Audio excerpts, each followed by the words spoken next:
ኤሪያ 51 ከዓለም የተደበቀው የሰይጣን ላብራቶሪ። በአሜሪካ የኔቫዳ በረሃ መካከል በካርታ ላይ የማይገኝ በረራ የማይፈቀድበትና በከፍተኛ ጥበቃ የታጠረ አንድ ቦታ አለ። ስሙ ኤሪያ 51 ይባላል።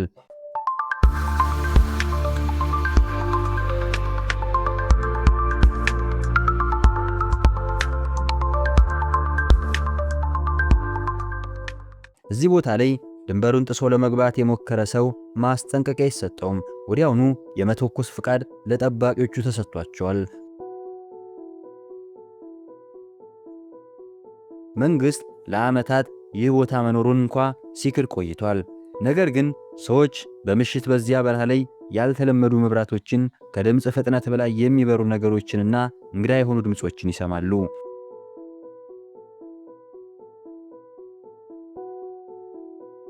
ዓለም የሚጠይቀው አንድ ጥያቄ አለ።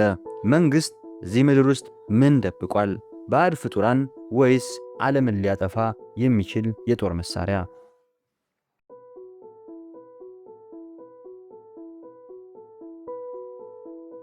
እንደ አውሮፓውያን አቆጣጠር በ1989 ዓ.ም ቦብ ላዛር የተባለ ሳይንቲስት በቴሌቪዥን ቀርቦ ዓለምን ያስደነገጠ ምስክርነት ሰጠ።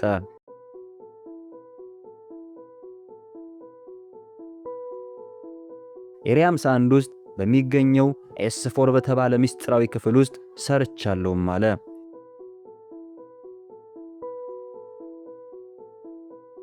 ላዛር እንደሚለው እዚያ ውስጥ 9 የሚበሩ ሳህኖች አሉ።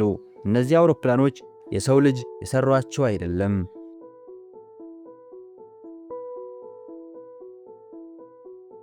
ይልቁንም ከሌላ ጋላክሲ የመጡ ናቸው። ሬክተር የሚባለውን የኃይል ምንጫቸውን እንድንመረምር ተቀጥረንም ነበር ይላል።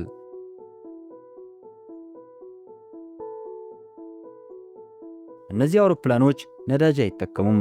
ይልቁንም ኤሌመንት 115 የተባለ ንጥረ ነገር በመጠቀም የመሬትን የስበት ኃይል ግራቪቲ በመስመር በሰከንዶች ውስጥ በሺዎች የሚቆጠሩ ኪሎሜትሮችን ይጓዛሉ።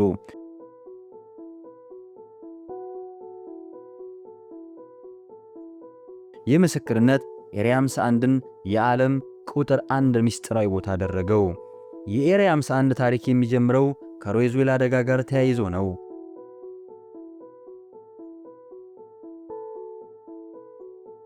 በ1947 ዓ.ም ኒው ሜክሲኮ ውስጥ አንድ እንግዳ ነገር ወደቀ። መንግስት መጀመሪያ የሚበር ሳህን ነው ቢልም ከአንድ ቀን በኋላ ግን የአየር ሁኔታ ፊኛ ነው በማለት ታሪኩን ቀየረው።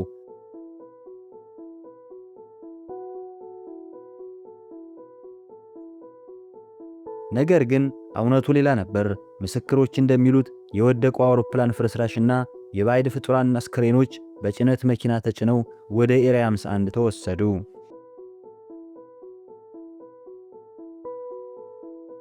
መንግስት እነዚህን ፍጡራን በመበተንና አውሮፕላኑን በመበታተን የራሱን ዘመናዊ ቴክኖሎጂ ፈጠረ ይባላል።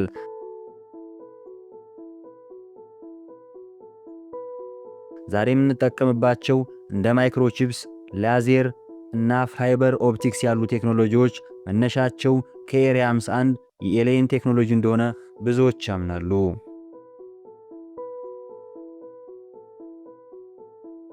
ኤሪያ 51 በእርግጥም ለስለላ አውሮፕላኖች መሞከሪያነት ያገለግላል። እንደ U2 እና SR-71 ብላክበርድ ያሉ እጅግ ዘመናዊ አውሮፕላኖች እዚያ ነው የተሰሩት።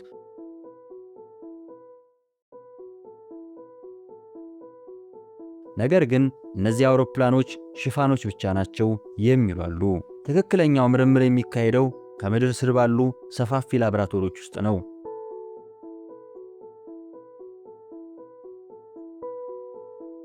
እዚያ ውስጥ የሰውን ልጅ ከኤሊየኖች ጋር የማዳቀል ሙከራ እንደሚደረግ ይወራል።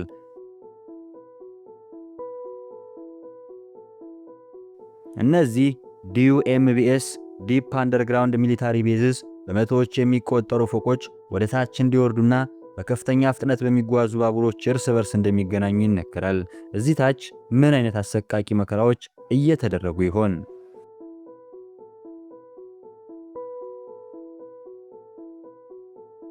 በ2019 ዓመተ ምህረት ስቶርም ኤሪያ 51 የተባለ የፌስቡክ እንቅስቃሴ ተጀመረ። በሚሊዮን የሚቆጠሩ ሰዎች ሁላችንም በአንድ ላይ ከገባን ሊያስቆሙን አይችሉም፣ እውነቱን ማየት አለብን በማለት ተሰበሰቡ።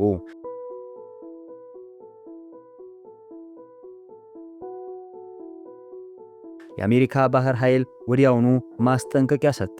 አካባቢው ጦር ቀጠና ነው። ለማለፍ የሞከረ ማንኛውም ሰው እርምጃ ይወሰድበታል። በመጨረሻም ጥቂት ሺህ ሰዎች ብቻ በሩ ላይ ተገኙ።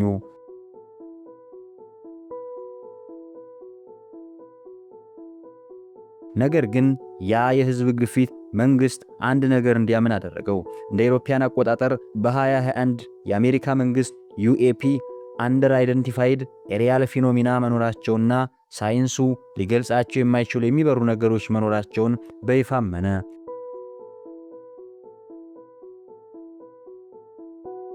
ይህ ማለት ኤሪያ 51 ውስጥ የነበረው ምስጢር እውነት ነበር ማለት ነው።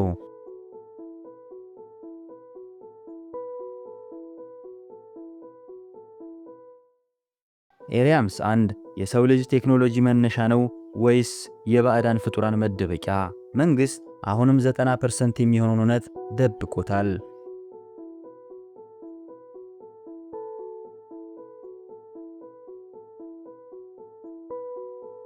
ምናልባት እውነቱ እጅግ አስፈሪ ስለሆነ እኛ እንዳናውቀው ተፈርዶብን ይሆናል። እኛ በዚህች ፕላኔት ላይ ብቻችን እንዳልሆን የሚያሳዩ ፍንጮች በየቀኑ እየበዙ ነው።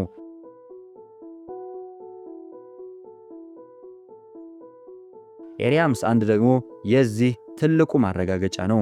የመጨረሻው ጥያቄ ለእናንተ ነው። መንግስት ኤሊየኖች መኖራቸውን በይፋ ቢናገር ዓለም ምን ትሆናለች? ሰላም ወይስ ሁከት? አስተያየታችሁን ኮሜንት ላይ አስቀምጡ። ለተጨማሪ አስደንጋጭ ፋይሎች ላይክ እና ሰብስክራይብ በማድረግ የስፔሻል ሚዲያ ቤተሰብ ይሁኑ።